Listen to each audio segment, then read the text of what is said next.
உனக்காக பொருந்தேனே எனதழகா. என்ன லட்சுமி, ரொம்ப டைம் ஆயிட்டு இருக்கு, ஆதி என்ன காணுமே? அதாங்க எனக்கு ஒன்றும் புரியல. டே அர்ஜுன், ஆதி கோவிலுக்கு வந்துட்டாலடா. ஐயோ அம்மா, 2 பேரும் கொஞ்சம் பயப்படாதீங்க. ஆதி என்ன கோவிலுக்குலாம் வந்துட்டாங்க. கிருஷ்ணா தான் ஆதி அண்ணாவை அழைக்க போனாங்க. எனக்கு தெரிஞ்சு கோவில் கொஞ்சம் க்ரௌடா இருக்கிறதுனால வரது கொஞ்சம் டிலே ஆகுதுமா, மற்றபடி ஒன்றும் இல்லை, பயப்படாதீங்க. அடடா அபிமா வாடா. அத்தை எங்கத்த அம்மா அப்பா அஞ்சலி யாரையுமே காணும். அவங்களாம் முன்னாடி சாமி கும்பிட்டு வெளியில வெயிட் பண்றாங்கடா. கோவில் ரொம்ப கூட்டமா இருந்ததுனால அவங்க முன்னாடியே அர்ச்சனை கொடுத்துட்டாங்கடா. நான் தாண்டா ஆதிக்காக வெயிட் பண்ணிட்டு இருக்கேன். சரி அத்தை. அப்பா, ஒரு வழியா ஆதியும் கிருஷ்ணா வந்துட்டாங்க.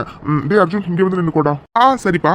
அப்பா ஆதி அண்ணா, ஒரு வழியா நீங்க வந்துட்டீங்க. அம்மா இப்ப சந்தோஷமா? லட்சுமி, லட்சுமி என்னாச்சு லட்சுமி? ஏங்க அது வாங்க, அது ஒன்றும் இல்லைங்க. ஆதியையும் அபியையும் பக்கத்து பக்கத்துல ஜோடியா சேர்ந்து பார்க்கும்போது மனசுக்கு அவ்வளோ சந்தோஷமாவும் நிறைவாகவும் இருக்குங்க. அந்த கடவுள்கிட்ட நான் ஒன்னே ஒன்று தாங்க வேண்டிக்கிறேன், இவங்க 2 பேரும் கடைசி வரைக்கும் இதே மாதிரி ஒன்னாவே இருக்கணும் அப்படின்னு.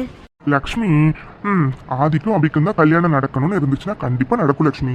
சரியா? நீங்க இதெல்லாம் போட்டு எதையும் குழப்பிக்காத. ஃபர்ஸ்ட் வந்து வேலையை பார்க்கலாம், சாமி கும்பிடலாமா? சரிங்க. ஆதிக்கண்ணா என்னாச்சுப்பா, ஏன் இவ்வளோ லேட் ஆயிடுச்சு நீ வரதுக்கு? டே ஆதி, டே அந்த பொண்ணை சைட் அடிச்சது போதுண்டா. டே அம்மா என்னமோ கேக்குறாங்க பாருடா, பதில் சொல்டா. என்னம்மா, என்ன கேட்டீங்க? புரியலமா? இல்லப்பா, ஏன் கோவிலுக்கு வர லேட் ஆயிடுச்சுன்னு கேட்டேன்ப்பா. அதுவாமா, அது வந்து கோவில் கொஞ்சம் கூட்டமா இருந்துச்சுமா, அதாம்மா. ஆமாமா ஆமா, கோவில் கொஞ்சம் கூட்டமா இருந்ததுனால நிறைய பேரை கிராஸ் பண்ணி வரும்போது லேட் ஆயிடுச்சு. அப்படித்தானே மச்சான்? ஐயோ டே கிருஷ்ணா, சும்மாடா. சும்மா தானே மச்சா இருக்கேன். ஓ அப்படியாப்பா, சரிப்பா, சரி சரி. அம்மா, பூஜை எப்ப ஸ்டார்ட் பண்ணுவாங்க? ஐயர் இவ்வளோ நேரம் இருந்தாருண்ணா, இப்பதான் எங்கேயோ வெளில போனாரு. வந்தோன்னே பூஜை ஸ்டார்ட் பண்ணிடுவாருண்ணா. ஓகேடா அர்ஜுன். ஐயோ பிரியா வேற கால் பண்ணிட்டே இருக்கா. என்ன பண்றது, எப்போ பூஜை முடியும்னு வேற தெரியல. என்ன விஷயம் தெரியல, இத்தனை தடவை வேற கால் பண்ணிட்டே இருக்காளே. என்ன பண்ணலாம்? ஓ ஷிட், என்ன இது? ஒரு பக்கம் என்னன்னா ஆதி பக்கத்தில் அந்த அபி நிற்கிறா. அவள் பக்கத்தில் நிற்கிறத பார்க்க பார்க்க பத்திக்கிட்டு வருது. இன்னொரு சைடு என்னன்னா இந்த வீணா போன கிருஷ்ணா நிற்கிறான். ஓ ஷிட், இதில் எங்கேயிருந்து நான் ஆதி பக்கத்தில் போய் நின்று என் பிளானை எக்ஸிக்யூட் பண்ணுறது? ஓ காட். கிருஷ்ணா, நான் உங்க போன் தானா ரொம்ப நேரமா அடிச்சிட்டு இருக்கு? ஹாண்டா அர்ஜுன், என் ஃபோன் தான்டா. என்னப்பா கிருஷ்ணா, போன் ரொம்ப நேரமா அடிச்சிட்டு இருக்கு. பாவம், யாருக்காச்சும் ஏதாச்சும் அர்ஜென்டா இருக்க போதுப்பா. ஃபர்ஸ்ட் போய் ஃபோன் பேசிட்டு வாப்போ. பரவாயில்லப்பா, பூஜை முடிஞ்சோடனே போய் பேசுறேன். அட கிருஷ்ணா, பூஜை தான் நான் ஸ்டார்ட் பண்ணலப்பா, நீ போய் ஃபோன் பேசிட்டு வாப்பா. ஏதாச்சும் முக்கியமான விஷயமா ஏதாச்சும் இருக்க போதுப்பா, போப்பா. சரிம்மா, நான் போய் ஃபோன் பேசிட்டு வந்துடுறேன். இது என்ன ஃபீலிங்னே தெரியல. அபி பக்கத்துல இருந்தாவே நெஞ்சலாம் ஒரு மாதிரி படப்படன்னு அடிச்சுக்குது. ஐயோ, நான் வேற வச்ச கண்ணு வாங்காம இவளே பார்த்துட்டு இருக்கேன். ஐயோ அம்மா அப்பா அர்ஜுன் யாராச்சும் என்னை பார்த்து நான் அவளை பார்க்கறது தெரிஞ்சுட்டா நீ எவ்வளோ தப்பா நினைப்பாங்க. ஓ ஷிட் டே, அது ஏன்டா இப்படி நடந்துக்கிற நீ? ஐயோ என்ன இது, அதிகமாக பக்கத்தில் நிற்கிற போது மனசில் ஒரு மாதிரி படப்படன்னு இருக்குது. இப்போ என்ன பண்ணுறது? பேசாமல் அத்தை பக்கத்தில் போய் நின்றுக்கலாமா? நம்ம இப்போ போய் அத்தை பக்கத்தில் நின்னா ஒருவேளை அதிகமாக தப்பாக நினச்சிப்பாரா? ஐயோ இப்போ என்ன பண்ணுறது, ஒன்றுமே புரியலையே. எங்கே இந்த வீணா போன கிருஷ்ணாவை காணோம்? அவன் எங்கே போனால் நமக்கு என்ன வந்திருக்கு? நம்ம இதை தானே எதிர்பார்த்துட்டு இருந்தோம். இதுதான் கரெக்டான சமயம். சீக்கிரம் போய் ஆதி பக்கத்தில் நின்று நம்ம பிளானை எக்ஸிக்யூட் பண்ணிட வேண்டியதான். Hi aunty, hi uncle, hi Arjun. Sonia please கொஞ்சம் தள்ளி நில்ல. ஓ ஷிட், இந்த ஆதிக்கு நான் பக்கத்தில் என்னாவே எப்படி இருக்குன்னு தெரில. ஆனால் இவன் அந்த ஆபி பக்கத்தில் அவ்வளோ க்ளோஸாக நிற்கிறான். இவனை அதே இரு, இன்னும் கொஞ்ச நேரத்துக்கு தான், அதுக்கப்புறம் பாரு. ஓகே அதே ஓகே. என்ன இந்த சோனியா பொம்மை வீட்டில் கோவிலுக்கு வரலன்னு சொல்லிட்டு இங்கே வந்து நின்றுட்டு இருக்கு. என்னென்ன ஒன்றும் புரியலையே. ஆண்டி, என்ன ஆண்டி ஏதோ யோசனையில் இருக்க மாதிரி தெரியுது? அதெல்லாம் ஒன்றும் இல்லைம்மா. இல்லை, வீட்டில் கோவிலுக்கு கூப்பிட்டப்போ நீ வரலன்னு சொன்னேன், இப்போ வந்திருக்கியா? அதான் என்னென்னு யோசிச்சுட்டு இருக்கேன். இல்லை ஆண்டி, அப்போது கொஞ்சம் ஹெட்டேக்காக இருந்ததுன்னு சொல்லி வரலன்னு சொன்னேன். இப்போ கொஞ்சம் ஓகேவாக இருக்கேன், அதான் வந்துட்டேன் ஆண்டி. சரிம்மா. என்ன லட்சுமி, நேரம் ஆகிட்டே இருக்கு, இன்னும் இந்த ஐயரை காணுமே. ஓ ஷிட், எங்கே இந்த தோரணை கட்டுறவன் எங்கே போனான்னு தெரியலையே. அங்கே இருக்கான். யோ ஒன்றுதாயா? எல்லாம் ரெடியா இருக்கு மேடம், இன்னும் கொஞ்ச நேரத்துல பாருங்க. சரி இன்னும் கொஞ்ச நேரத்துல இந்த சோனியா தான் ஆதிக்கத்தை கரெக்டான ஜோடின்னு உங்களையே நம்ப வைக்கிறேன் பாருங்க. சாமி சந்நிதியில் என்ன நடந்தாலும் அதை நம்புற குரூப் தானே இது. அப்போ கண்டிப்பா இதையும் நம்புவாங்க. Madam madam ready, madam ready. அவ்வளோதான். 3, 2, 1 எஸ். Oh no. திந்திந்தர திந்திந்தர திந்திந்தர திந்திந்தர திந்திந்தர திந்திந்தர திந்திந்தரா திந்திந்தர திந்திந்தர திந்திந்தர திந்திந்தர திந்திந்தர திந்திந்தரனா கூவச் சொல்லாத குயிலை நிறுத்து ஆடச் சொல்லாத அலையை நிறுத்து காயச் சொல்லாத நிலவை கொளுத்து முட்டி வழிகின்ற அருவி நிறுத்து சுற்றி வருகின்ற பூமி நிறுத்து பூமி துளைக்கின்ற புல்லை நிறுத்து இந்த அகிலத்தின் ஓசைகள் நின்று விட வேண்டும் அவள் விடும் சுவாசத்தின் சத்தம் மட்டும் வேண்டும் நட்சத்திர மண்டலத்தின் ஓரிடம் வேண்டும் நாங்கள் மட்டும் பேசிக்கொள்ள தனி மொழி வேண்டும் கண்ணசைவில் மின்னல் விழ புன்னகையில் பூக்கள் விழ கையசைவில் வானம் விழ பெண்ணசைவில் நானும் விழவே காதல் வந்ததே காதல் வந்ததே காதல் வந்ததே காதல் வந்ததே. ஓ ஷிட், என்ன நடந்துகிட்டு இருக்கீங்கன்னு எனக்கு ஒண்ணுமே புரியல. எனக்கும் ஆதிக்கும் என்னென்னலாம் நடக்கணும்னு நான் நினைச்சிட்டு இருந்தேனோ அது எல்லாம் அந்த ஆபிக்கும் ஆதிக்கும் நடந்துட்டு இருக்கு. ஓ ஷிட், எங்க நடந்துச்சு தப்பு, எப்படி நடந்துச்சுன்னு ஒண்ணுமே புரியலையே. அவன் தான் ஏதாச்சும் மாத்தி பண்ணிருப்பான், அவனுக்கு இருக்கு. டேய் இப்பவே வரேன்டா, இப்பவே வரேன். ஓ இவங்க ரெண்டு பேரும் இப்படி பார்க்க எனக்கு பத்திக்கிட்டு வருது. நான் காண்றது கனவா இல்ல நினைவானே தெரியலையே. அம்மா தாயே கொடான கூடி நன்றிமா. என்னங்க பாத்தீங்களாங்க, சாமி சந்நிதியில ஆதி கழுத்துலையும் அபி கழுத்துலையும் மாலை விழுந்திருக்குங்க. ஏங்க அப்பனா இது நல்ல சகுனம் தானேங்க? அப்போ நான் நினைச்சது கண்டிப்பா நடக்கும்லங்க. லக்ஷ்மி, அதான் லக்ஷ்மி, எனக்கும் ஒன்றும் புரியல. சாமி சந்நிதி முன்னாடி எது நடந்தாலும் அது அந்த சாமியே உத்தரவு கொடுக்கறதுனால தான் நடக்கும்னு சொல்லுவாங்க. அப்போ எனக்கு ஒன்றும் புரியல லக்ஷ்மி. ஏங்க எனக்கு எல்லாம் புரிஞ்சிச்சுங்க. அப்போ ஆதிக்கும் அபிக்கும் தான் கல்யாணம் நடக்கணுங்கிறது அந்த கடவுள் போட்ட முடிச்சு போலங்க. அதுக்கான சிம்டம்ஸ் தான் இதெல்லாம் நினைக்கிறேங்கண்ணா. சரி லக்ஷ்மி, எல்லாம் நல்லதா நடந்தா சந்தோஷம் தான் லக்ஷ்மி. ஆனா என்ன இது ஆச்சரியமா இருக்கு, அபிடாலின் கழுத்துலையும் அதே கழுத்துலையும் ஒரே மாலை, அதுவும் சாமி முன்னாடி. அப்போ அம்மாவோட ஆசை நிறைவேற போகுதோ, அதுக்கு சாமி தான் உத்தரவு கொடுத்துருக்காங்களோ. நடக்கிறத நம்பவும் முடியல, நம்பாம இருக்கவும் முடியல. எது எப்படியோ அது என்னவோ அபிடாலிங்கும் கல்யாணம் பண்ணிக்கிட்டா எனக்கு அதை விட சந்தோஷம் வேற எதுவுமே இல்லை. என்ன இது, அதையும் அபியும் மலையும் கழுத்துமா நிற்கிறாங்க. என்ன இது, நம்ம ஃபோன் பேசிட்டு வந்த போன கொஞ்சம் கேப்லேயே இவங்க ரெண்டு பேரும் கல்யாணம் நடந்துருச்சா? அதுக்குள்ளையா? அது எப்படி, ஒன்றும் புரியலையே. டே ஆதி, டே இங்கே என்னடா நடக்குது? இந்த மாலை எங்கேருந்து வந்து விழுந்திருக்கும்? அத்தை, அது வந்து இந்த மாலை. அடடா அபிமா, அது அங்கே பாரு, மேலே தோரணை கட்டிட்டு இருக்காங்கல்ல, அவங்க தெரியாம போட்டிருப்பாங்கடா. அதை இங்கே கூட நான் வச்சுக்கிறேன். சரி அத்தை. டே ஆதி, டே சொல்லுடா. டேய் மச்சான், இங்க என்னடா நடக்குது? டேய் என்னடா, கொஞ்ச நேரத்துக்கு முன்னாடி நான் பார்த்ததெல்லாம் கனவா இல்ல நிஜமாடா? ஆஹா, நீ எதை மச்சான் கேக்குற? டேய் ஆதி, அப்படியே தெரியாத மாதிரி நடிக்காதடா. எப்படிடா உங்க ரெண்டு பேர் கழுத்துலையும் மாலை? ஒண்ணுமே புரியலையடா. அதான் மச்சான், எனக்கும் ஒண்ணுமே புரியல. நாங்க செவனேன் தாண்டா நின்றுட்டு இருந்தோம், பார்த்தா திடீர்னு மேலேருந்து ஒரு மாலை எங்க ரெண்டு பேர் கழுத்துலையும் விழுந்துட்டுறா. என்ன மச்சான் சொல்ற? திடீர்னு வந்து விழுந்துச்சா? டேய் மச்சான், அப்போ உங்க ரெண்டு பேருக்கும் சாமி சம்மதம் கொடுத்துருச்சுன்னு நினைக்கிறேன்டா. டே கிருஷ்ணா, என்னடா உளறிட்டு இருக்க? என்ன சாமி சம்பந்தம்? இது ஏதோ எதாச்சியா நடந்தது தானடா? மச்சான், சில விஷயம் மட்டும்தாண்டா எதேச்சியா நடக்கும், சில விஷயம் நடக்கணும்னு இருந்தா மட்டும்தாண்டா நடக்கும். எனக்கு என்னமோ இந்த விஷயம் எதேச்சியா நடந்த மாதிரி தெரியலடா, நடக்கணும்னு இருந்ததுனாலதான் நடந்த மாதிரி இருக்குடா. என்ன மச்சா சொல்ற, புரியலடா. என்ன மச்சான், சரிடா சிம்பிளா சொல்றேன். எத்தனை தமிழ் மூவி தமிழ் சீரியல்ஸ்லாம் பார்த்துருப்பேன். அதுல எல்லாம் இப்படித்தாண்டா ஹீரோ ஹீரோயின் சாமி முன்னாடி நிற்பாங்க, அவங்க ரெண்டு பேர் கழுத்துலயும் மாலை வந்து விழுண்டா. அப்படி விழுந்தோடனே வந்துட்டு சாமி தான் வந்துட்டு அவங்க ரெண்டு பேரையும் ஆசீர்வதிக்கிறாங்க, அவங்க ரெண்டு பேரும் தான் இணைப்பிரியா ஜோடியா இருப்பாங்க அப்படின்னு எல்லாரும் நம்புவாங்கடா. எனக்கு என்னமோ இப்ப நடந்ததும் அப்படித்தாண்டா இருக்கு. எனக்கு பெருசா இதுல எல்லாம் நம்பிக்கை இல்லடா. ஆனாலும் அந்த ஃபீலிங் ஒரு மாதிரி டிஃப்ரெண்டா நல்லா இருந்துச்சுடா. மச்சான், என்னமோ ஆச்சுடா, என்னமோ ஆச்சு. நீ நடத்து. டேய் சும்மாடா, அபிகாதல விழுந்து அவ ஏதாச்சும் தப்பா நினைச்சுக்க போறா. பாருடா, அது சரிடா. உங்க அம்மா அப்பா தப்பா நினைச்சுப்பாங்கலாம் உனக்கு தோணல, அபி தப்பா நினைச்சிடக்கூடாது உன்னை பத்தி. அதுதான் இப்போ உனக்கு பெருசா இருக்கு. அது சரிடா, உன்னை உனக்கு அப்புறம் வச்சுக்கிறேன். இப்போ என்ன நடந்துச்சுன்னு யோசிச்சு கூட பார்க்க முடியலையே. இது கனவா இல்லை நிஜமாவே நடந்துச்சா என்னன்னு ஒன்றுமே புரியலையே. இதுக்கு என்ன அர்த்தம் எதுவுமே புரியலை. சரி, எதுவாக இருந்தாலும் கடவுள் மேலே பாரத்தை போட வேண்டியதான். என்ன மேடம் எல்லாம் ஓகே தானே? எப்படி மேடம் இந்த வீரா சொன்ன மாதிரி செஞ்சனா? சரி மேடம், எனக்கு கொடுக்க வேண்டிய அந்த பேலன்ஸ் 5000 ரூபாய் காசை கொடுத்துட்டீங்கன்னா நான் கிளம்புவேன். மேடம் இப்போ எதுக்கு மேடம் என்ன அடிச்சிங்க? உன்னை கொல்லாம அடிச்சதோட நிறுத்திட்டேனேன்னு சொல்லி சந்தோஷப்பட்டுக்க. என்ன மேடம் சொல்றீங்க? ஒன்றும் புரியலையே மேடம். உங்ககிட்ட நான் என்னையா சொன்னேன்? என்ன சொன்னேன்?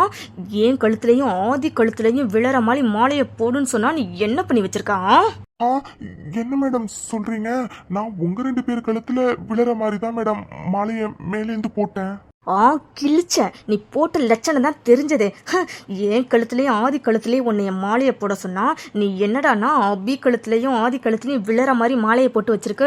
ஐயோ, அதை நினைக்க எனக்கு பத்திக்கிட்டு வருது. இங்க பாரு, உனக்கு இன்னும் 1 நிமிஷம் தான் டைம். அதுக்குள்ள இந்த இடத்த நீ காலி பண்ணல அவ்வளவுதான், உன்னை அப்படியே கொன்னு போட்டுருவேன். முதல்ல இந்த இடத்த காலி பண்ணு போ. ஆத்தாடி ஆத்தா, இந்த பொம்பளை கொடுத்த அடியே உயிர் போற அளவுக்கு இருந்துச்சு. இதுல இந்த பொம்பளை இன்னும் கொஞ்ச நேரம் இங்க நின்னோம் அம்பிட்டு தான் நம்மள கொன்னு போட்டாலும் கொன்னு போட்டுருவா. டே வீரா, தப்பிச்சு ஓடிடுறா. நம்ம மாலையை சரியா தானே போட்டோம் மேலேந்து. இந்த அம்மா கழுத்துலயும் இந்த அம்மா பக்கத்துல நின்னவங்க கழுத்துலயும் விழற மாதிரி. ஆனா அது எப்படி அவங்க 2 பேர் கழுத்துல விழுந்திருக்கும்? ஐயோ, ஒன்னும் புரியலையே. இது எப்படியோ முதல்ல இந்த இடத்த காலி பண்ணணும், அவ்வளவுதான். இல்லைன்னா இந்த பொம்பளை நம்மள கொன்னாலும் கொண்டு போட்டுருவா. ஓ ஷிட், என்ன இது? நம்ம ஒன்று நினச்சா இங்கே எல்லாமே வேற மாதிரி நடந்துகிட்டு இருக்கு. இப்படியே போனால் ஆதி நம்ம கையை விட்டு போயிடுவானோ? விடவே மாட்டேன். அந்த ஆதி இந்த சோனியாவுக்கு மட்டும்தான். என்ன நடந்தாலும், ஏன் அந்த கடவுளே வந்து தடுத்தாலும் ஆதி உன்னை அடையாம நான் விட மாட்டேன்டா, விடவே மாட்டேன்.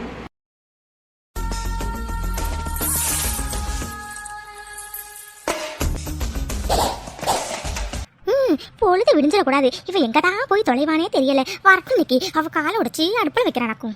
நென்ன பாத்தியா கி கி கி கி கி கூ கேட்டியா கக்க கே கே கூத்து பாத்தியா.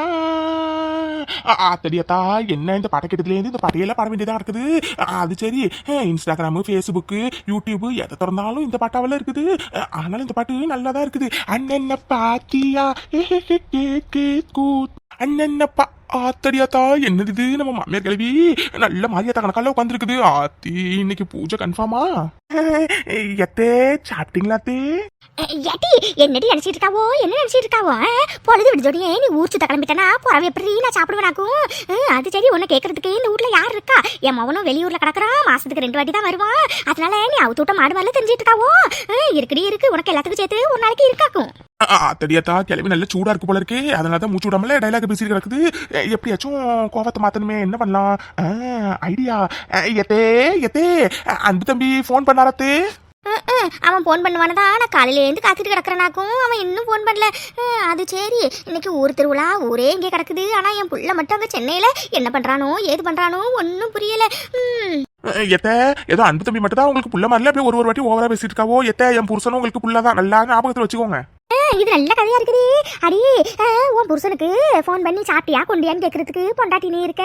ஆனா என் புள்ள அன்புக்கு நான் மட்டும் தானடி கேட்க முடியும். காலகாலத்துல உனக்கு ஒரு கல்யாணத்தை பண்ணி வச்சிருந்தா அவ பொண்டாட்டி இருந்திருப்பா, நானும் கவலை இல்லாம இருந்திருப்பேன். ஆனா பாரு, இப்ப என் புள்ள எங்க எப்படி கஷ்டப்படுறானோ ஒன்னும் புரியலப்போ. இப்ப இதுக்கு ரொம்ப ஓவரா ஃபீல் பண்ணிட்டு இருக்காவோ? அன்பு தம்பினா ஃபாரின்கா போயிருக்கு, இங்க இருக்க சென்னைக்கு தானே போயிருக்கு. அதுவும் உங்க ஓனர் ஏதோ வண்டி வரணும்னு சொல்லி கூட்டிட்டு போயிருக்காவோ. அன்பு தம்பி டிரைவரா இருக்கிறதுனால அடிக்கடி இப்படி போறது வழக்கம் தானே. போறதுக்கு இப்படி ஃபீல் பண்ணிட்டு இருக்காவோ? சொல்லுவேடி சொல்லுவேன், இதுவும் சொல்லுவேன், இதுக்கு மேலேயும் சொல்லுவேன். பெத்தவளுக்கு தானே பிள்ளைய பத்தி தெரியும், மத்தவங்களுக்குலாம் எங்கேயும் தெரிய போகுது.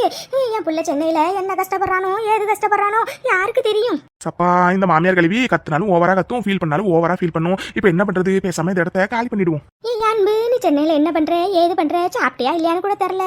நீயும் போன் போட மாட்டேங்கிற, நான் போன் போட்டாலும் எடுக்க மாட்டேங்கிற. சீக்கிரமா உனக்கும் காலகாலத்துல கல்யாணம் ஆயிருந்துச்சுன்னா நான் கொஞ்சம் நிம்மதியா இருந்திருப்பேன். அந்த அத்தா தான் மனசு வைக்கணும். சீக்கிரமா மீனாட்சிட்ட பேசி அபியை எப்படியாச்சும் அன்புக்கு கல்யாணம் பண்ணி வச்சுமாக்கும். ஐயோ, போச்சு. ஏன் ஷில்பா, என்னடி பண்ணி வச்சிருக்கேன்? ஏன்டி இப்படி அசிங்கமா ரோட்ல ஒரு ஓரமா நிக்கிற கார்ல போய் இப்படி இடிச்சு வச்சிருக்க? ஐயோ, இன்னைக்கு எந்திரிச்சதுலேருந்து எல்லாம் தப்பா நடக்குது.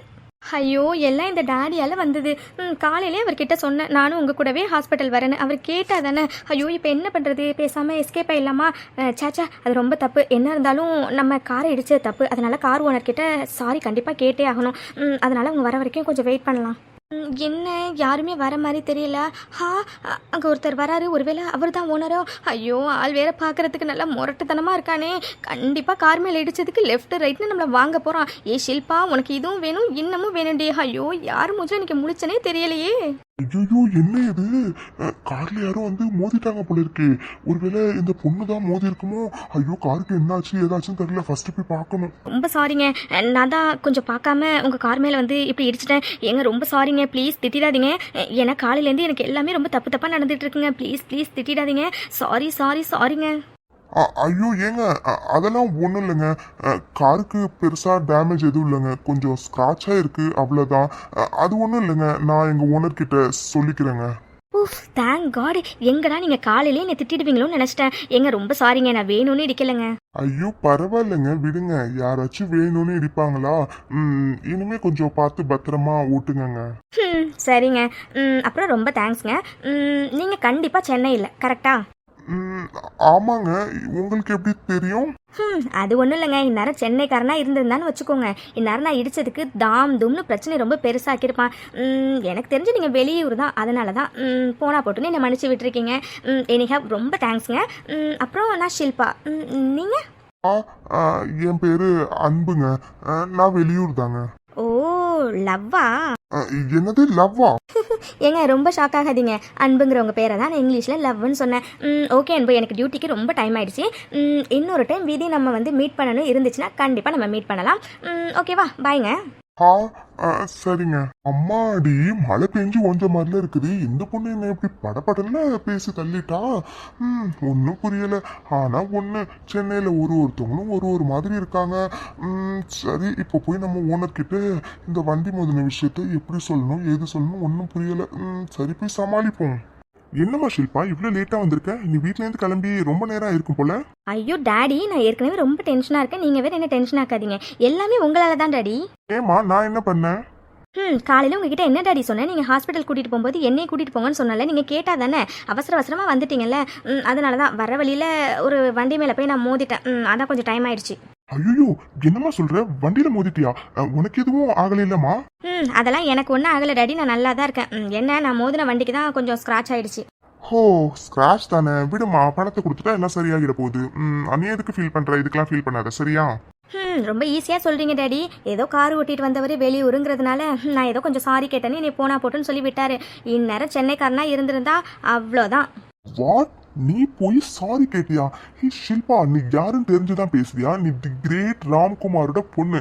என்னோட பொண்ணு ஒரு சாதாரண விஷயத்துக்குலாம் சாரி கேட்கலாமா? ஓ கம்மான் டாடி, சாரி தானே டாடி கேட்டேன். அதுவும் தப்பு ஏன் மேலே டாடி. தப்பு யார் மேலே இருந்தாலும் சாரி அவங்க தானே டாடி கேட்கணும். அதை தானே நானும் பண்ணேன். இதில் என்ன தப்பு இருக்கு? Okay alright. டாடி உங்ககிட்ட எத்தனை டைம் டாடி சொல்கிறது, ஒழுங்காக எனக்கு ஒரு டிரைவர் அரேஞ்ச் பண்ணுங்க டாடி. என்னால் டெய்லியும் ஒரு பிரச்சனை இழுத்துட்டு வர முடியாது. உங்களுக்கே தெரியல டாடி எனக்கு எவ்வளோ பேஷன்ஸுங்க வெயிட் பண்ணுவாங்கன்னு. பின்ன எதுக்கு டாடி? ஒழுங்காக எனக்கு டிரைவர் ஏற்பாடு பண்ணுங்க, அவ்வளோதான் சொல்லிட்டேன். ஷில்பா இந்நேரத்துக்கு உனக்கு கல்யாணம் ஆகிருந்துச்சுன்னா உன் ஹஸ்பண்டையும் உன்னை கூட்டிட்டு வந்துட்டு ஹாஸ்பிட்டலில் விட்டுருப்பாரு. அப்புறம் நீ இந்த மாதிரி பிரச்சனை எல்லாம் ஃபேஸ் பண்ணணுங்கிற அவசியமே இருந்திருக்காரு. எங்க நீ நான் சொல்றதை கேட்டா தானே. நானும் உனக்கு நல்ல நல்ல மாப்பிள்ளையா தான் பார்க்குறேன். நல்லா நம்ம ரேஞ்சுக்கு ஸ்டேட்டஸ்க்கு நம்ம வசதிக்கு ஏற்ற மாதிரி. நீ தான் ஒரு பையனையும் பிடிக்கலன்னு சொல்லிட்டு இருக்க. டாடி வீட்டில் தான் என்னை போட்டு இப்படி கல்யாணம் பண்ணிக்கோன்னு டார்ச்சர் பண்ணுறீங்கன்னா ஹாஸ்பிட்டல்லையுமா எங்கேயாச்சும் கொஞ்சம் பீஸ்ஃபுல்லாக இருக்க விடுங்க டாடி. டாடி உங்ககிட்ட நான் ஏற்கனவே சொல்லிட்டேன் டாடி, நீங்கள் பார்க்குற பையன் எல்லாமே வசதியாக இருக்கானுங்க. ஆனால் நான் எதிர்பார்க்குற குவாலிட்டியோ கேரக்டரோ அவங்கக்கிட்ட சுத்தமாக இல்லை டாடி. ஏன் இப்படி புரிஞ்சுக்க மாட்டேங்கிறீங்க? அட என்னம்மா ஷில்பா, வாழ்க்கைக்கு பணம் ரொம்ப முக்கியமா? அதனால தான் உனக்கு நல்ல பணக்கார பசங்களாம் பார்த்து நம்ம ஸ்டேட்டஸ்க்கு ஏற்ற மாதிரி நான் பார்க்குறேன். டாடி வாழ்க்கைக்கு பணம் மட்டும் முக்கியம் இல்லை டாடி, அதை தாண்டி நிறைய இருக்குது. ஸோ நீங்கள் வசதியான மாப்பிள்ளையை பார்க்குறத விட்டுட்டு நல்ல மாப்பிள்ளையா பாருங்க. அப்போ உங்கள் பொண்ணு கல்யாணம் பண்ணிப்பா, ஓகேவா? என்னம்மா ஷில்பா பேசுற நீ? வசதி முக்கியம் இல்லையா? அப்போ கூலி வேலை பார்க்குறவன் எவனோ ஒருத்தவன் நல்லவனா இருக்கான் அப்படிங்கிறதுக்காக அவனும் உனக்கு மாப்பிள்ளையா பார்க்க முடியுமா என்ன? ஸோ வாட் டாடி, கூலி வேலை பார்க்குறவன் கிட்ட நான் எதிர்பார்க்குற குவாலிட்டியும் கேரக்டர் இருந்துச்சுன்னா I am ready to marry him. What shut up Shilpa shut up okay ஒரு பேச்சு கூட இப்படி சொல்லாத நீ யாரோட பொண்ணுங்கிறத மனசுல வச்சுக்கோ பணத்தோட தான் சேரும் வசதியான மாப்பிள்ளையோட தான் உனக்கு கல்யாணமும் நடக்கும் புரிஞ்சதா உங்களையெல்லாம் திருத்தவே முடியாது டாடி. சரி நீங்கள் எப்படியே இருங்க, எனக்கு பேஷண்ட்ஸ்லாம் வெயிட் பண்ணுறாங்க. அர்ஜுனோட பேஷண்ட்டே சேர்த்து நான் தான் பார்க்கணும். சரி ஓகே, நான் கேபின் போகிறேன். Bye daddy. ச்சே என்ன ஷில்பா இப்படி சொல்லிட்டு போறா போய் ஒரு கூலி வேலை செய்யறவனா கல்யாணம் பண்ணிப்பாளா ஓ காட் அதை நினைச்சு கூட பார்க்க முடியல இந்த ராம்குமாரோட மாப்பிள்ள ஒரு கூலி வேலை செய்யறவனா இருப்பானா ஓ ஷிட் இதெல்லாம் எப்பவுமே நடக்காது நடக்கவும் நான் விட மாட்டேன் பணத்தோட தான் சேரும் என்ன இருந்தாலும் ஷில்பாக்கு நான் நல்ல வசதியா என் ஸ்டேட்டஸ்க்கு ஏற்ற மாதிரி தான் மாப்பிள்ளையும் பார்த்து அவளுக்கு கல்யாணமும் பண்ணி வைப்பேன்